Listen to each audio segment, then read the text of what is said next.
kita insya Allah akan selamat kepada Allah Subhanahu wa Ta'ala. Dua pusaka itu adalah Al-Quran, Kitabullah wa Sunnati. Al-Quran dan juga Sunnah Rasulullah SAW. Al-Quran dan paling mudah sirah Nabi Sallallahu Alaihi Wasallam itu adalah warisan Rasul yang paling sah untuk menerima warisan tersebut sebagai sebuah aturan, sebagai sebuah pedoman tentang bagaimana kehidupan manusia di alam dunia ini adalah para ulama. Sedangkan kita tentu saja juga mendapatkan bagian warisan itu, tetapi tidak dalam bentuk keilmuan yang belum matang, tidak dalam bentuk Al-Quran yang masih gelondongan seperti itu kemudian kita amalkan begitu saja. Ketika mengamalkan Al-Quran dan juga mengamalkan Sunnah Rasulullah SAW adalah dengan jalan ahli waris Rasul SAW sendiri. Karena mereka yang paling sah, mereka yang oleh Rasul disebut sebagai warasatul anbiya. Maka kalau ada orang yang bukan ulama, kok misalnya ikut-ikutan untuk ambil bagian, mencoba menafsirkan ayat-ayat Allah, mencoba membuat hukum-hukum Allah Subhanahu wa Ta'ala, yang walaupun mereka misalnya berusaha menggalinya dari Al-Quran maupun Sunnah, tapi kalau yang melakukan itu adalah bukan ulama, bukan warasatul anbiya, maka ini sama saja orang yang sebenarnya tidak berhak mendapatkan warisan dari orang yang baru saja meninggal, tapi dia mengambil yang bukan haknya. Kalau ada orang yang mengambil bukan haknya, sama seperti orang mencuri. Ada orang bukan ahli waris tiba-tiba datang ngomong, ini saya harus dapat bagian ini. Kenapa tiba-tiba kamu harus dapat bagian ini? Padahal dia bukan anggota keluarga sama sekali. Apalagi ketika dia nggak ngomong malah ambil secara langsung, saya harus dapat bagian ini. Ini sudah disebut sebagai dulu ya. Dan hari ini kita melihat banyak orang-orang yang sebenarnya tidak secara sah bisa disebut sebagai ahli waris kenabian, bisa disebut sebagai warasatul anbiya, kemudian ikut-ikutan melakukan kerja-kerja yang dilakukan oleh para ulama yang disebut sebagai ijtihad, misalnya melakukan kajian terhadap Al-Quran maupun Sunnah, kemudian sebenarnya belum mampu mereka melakukannya, akhirnya menghasilkan kesimpulan. Dan itulah yang sudah disinyalir oleh Rasulullah SAW sendiri. Fa'atau bighairi ilmin, mereka akan memberikan fatwa-fatwa, akan memberikan jawaban-jawaban, tetapi bighairi ilmin, tanpa landasan-landasan ilmiah, tanpa keilmuan. Karena yang paling sah menjadi waris Nabi atau menjadi ahli waris Nabi adalah para ulama. Al-ulama warasatul anbiya. Di dalam hadis yang lain, Rasul Shallallahu Alaihi Wasallam menyatakan yang namanya ulama adalah sirajul ummah. Siraj itu artinya lampu, pelita yang menerangi umat manusia. Kalau tanpa mereka, kalau manusia dibiarkan tanpa ulama, maka mereka akan berjalan di dalam kegelapan.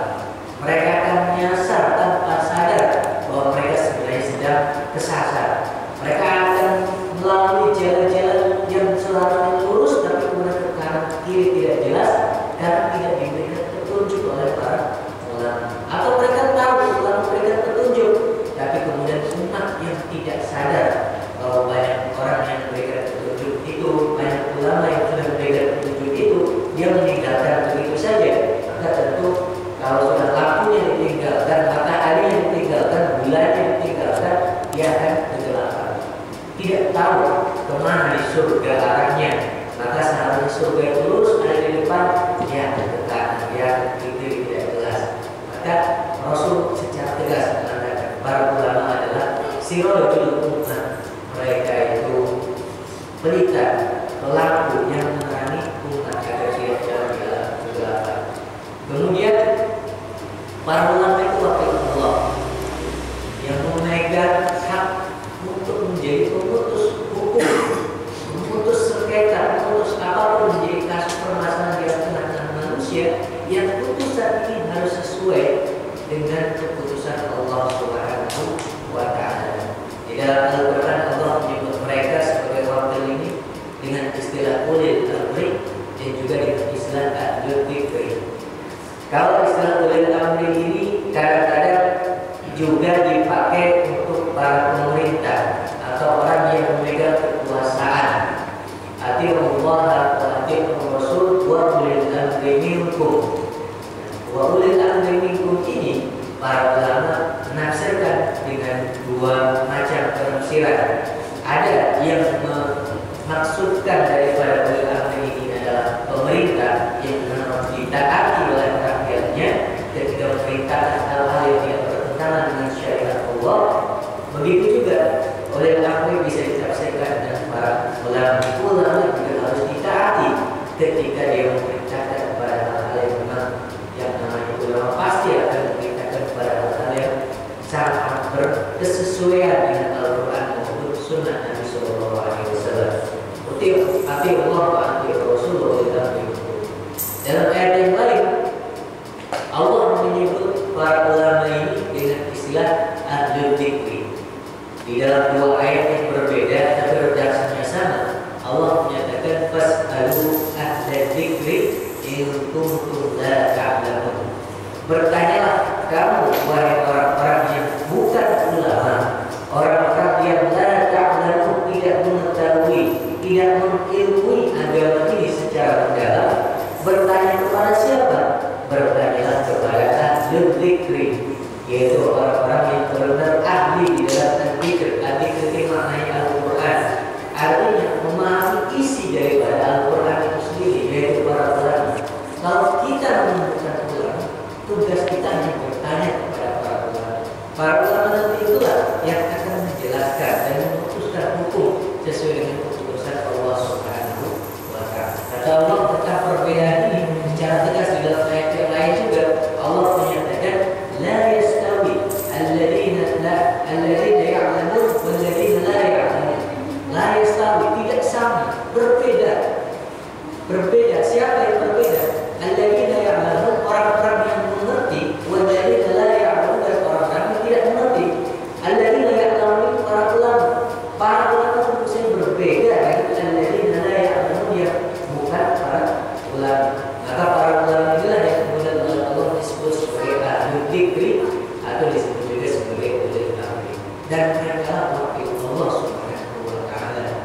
Maka selain kita sebagai orang-orang awam yang punya tugas untuk bertanya kepada wakil Allah itu, juga para wakil Allah ini merasa takut kemudian karena merasa dibebani sebagai wakil Allah. Jangan sampai dia memutuskan sesuatu yang malah bertentangan dengan ajaran Allah Subhanahu wa Ta'ala. Jangan sampai yang seharusnya dihalalkan dia bilang haram, tentu dibebannya sangat amat berat di hadapan Allah nanti di akhirat. Begitu juga sebaliknya, jangan sampai yang seharusnya diharamkan malah dia halalkan dan seterusnya. Yang makruh jadi mubah, yang mubah jadi haram, dibolak-balik hukum Allah itu, ini adalah beban yang sangat amat berat yang dipikul oleh para ulama. Saking beratnya itulah mereka kemudian memiliki kedudukan yang luar biasa di sisi Allah Subhanahu wa Ta'ala. Yarfa'u Allahu alladziina aamanu minkum walladziina utul 'ilma darajat. Allah mengangkat orang-orang yang beriman di antara kalian, walladziina utul 'ilma, dan orang-orang yang diberikan keilmuan, para ulama, darajat, beberapa derajat di antara kalian. Ini diatur oleh Allah karena beban yang diberikan. Kemudian para ulama adalah Allah Subhanahu wa Ta'ala dalam salah satu ayatnya mengatakan,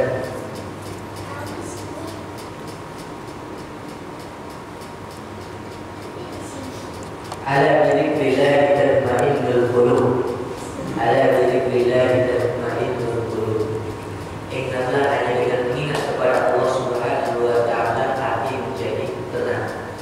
Penafsirannya banyak sekali terhadap ayat ini. Salah satu bentuk penafsiran yang sesuai dengan konteks kita pada kesempatan kali ini adalah bahwa salah satu bentuk zikrullah, salah satu bentuk mengingat Allah Subhanahu wa Ta'ala adalah dengan mengingat para wali-walinya, dengan mengingat para kekasih-kekasih Allah.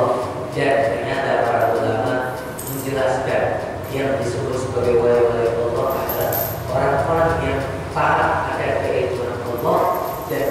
kemudian dijelaskan kepada manusia-manusianya yang lain. Mereka lah para ahli fikih, ahli tafsir, ahli Quran dan seterusnya. Sebagaimana disebutkan oleh Imam Abu Hanifah dan juga Imam Syafi'i rahimahullah ketika menjelaskan tentang beberapa keistimewaan para ulama. Beliau berdua mengatakan, kalau saja bukan para ahli fikih, bukan para fuqaha, bukan para ulama itu adalah wali Allah, maka tidak ada wali Allah di muka bumi. Wali Allah yang mereka para ulama itu. Dan kalau para ulama sudah mengatakan wali Allah adalah para ulama, tentu mereka tidak mengatakan diri mereka adalah ulama, tapi mereka sudah mengatakan bahwa wali Allah adalah para ulama ketika mereka sedang menghormati guru-guru mereka dan ulama-ulama sebelum zaman mereka. Mereka adalah wali Allah. Mereka lah yang menjelaskan mengenai halal dan mengenai haram. Mereka lah yang memberikan nasihat kepada umat manusia agar terus-menerus jalannya itu ada di dalam jalan yang lurus, jangan sampai bengkok sama sekali dan tidak nyasar ke jalan yang menuju malam.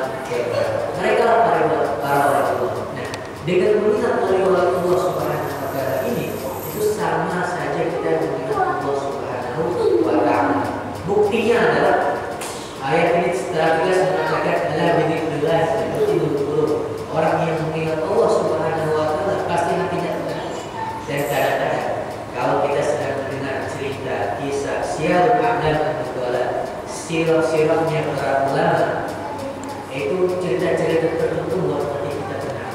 Cerita tentang kisahnya Imam Abu Hanifah, Imam Malik, Imam Al-Auza'i, Imam Sufyan ats-Tsauri, Sufyan bin Uyainah, beberapa kisah-kisah mereka ketika kita semak, ketika kita dengarkan, ketika kita menghayati, kadang membuat hati kita menjadi tenang. Ketika mereka bagaimana beribadah menghadap Allah Subhanahu wa Ta'ala, bagaimana akhlak mereka, kita tenang. Pengen contoh mereka, ini baru Allah. Bagaimana ketika kita mengenal Allah Subhanahu wa Ta'ala, orang yang menciptakan para walinya, zat yang menciptakan manusia yang disebut para ulama itu, dengan mengingat Allah tentu hati kita akan lebih tenang. Maka wajar jika kemudian para ulama kita demi untuk mengingat para wali Allah dan para ulama ini sampai menuliskan sirah-sirah khusus para ulama. Kalau kita ingin melihat sirah atau perjalanan para ulama dari awal sampai zaman ke-7 misalnya, kita bisa baca kitabnya Al-Imam Al-Dhahabi Syiar A'lam Al-Nubala. Atau kalau kita ingin melihat para ulama khusus ulama fikih, kita bisa melihat Tabaqatul Hanafiyah khusus ulama mazhab Hanafi, Tabaqatul Malikiyah khusus ulama mazhab Maliki dan seterusnya. Ditulis sedemikian detail tentang cerita-cerita mereka dan keimanan mereka. Kenapa mereka berhasil menuliskan sebanyak itu, ribuan, satu buku ribuan ulama didokumentasikan sedemikian rapi? Karena dengan mengingat mereka dan mengenal mereka, sama saja dengan mengingat Allah Subhanahu wa Ta'ala. Mereka adalah para wali Allah Subhanahu wa Ta'ala. Dan ketika mereka adalah para wali dan benar-benar menjadi wali Allah Subhanahu wa Ta'ala, jangan sampai kita sekalipun menyakiti apalagi sampai memusuhi mereka. Karena kata Rasul sallallahu alaihi wasallam, Allah itu dalam hadis qudsinya mengatakan, "Man ada di waliyan faqad adantuhu bil harb."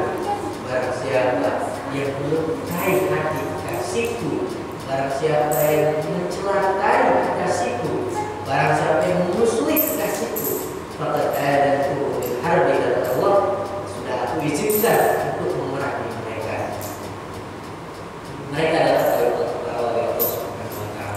Kemudian dalam hadis yang lain Rasul menyatakan yang namanya para ulama adalah umanatul rusul. Umanatul rusul, para pemegang amanat, amanat dari para rasul. Kurang lebih maknanya sama dengan yang ada di atas ini. Ini yang menjadikan kita harus cinta kepada para ulama. Bagaimana teladan salaf mencintai para ulama itu?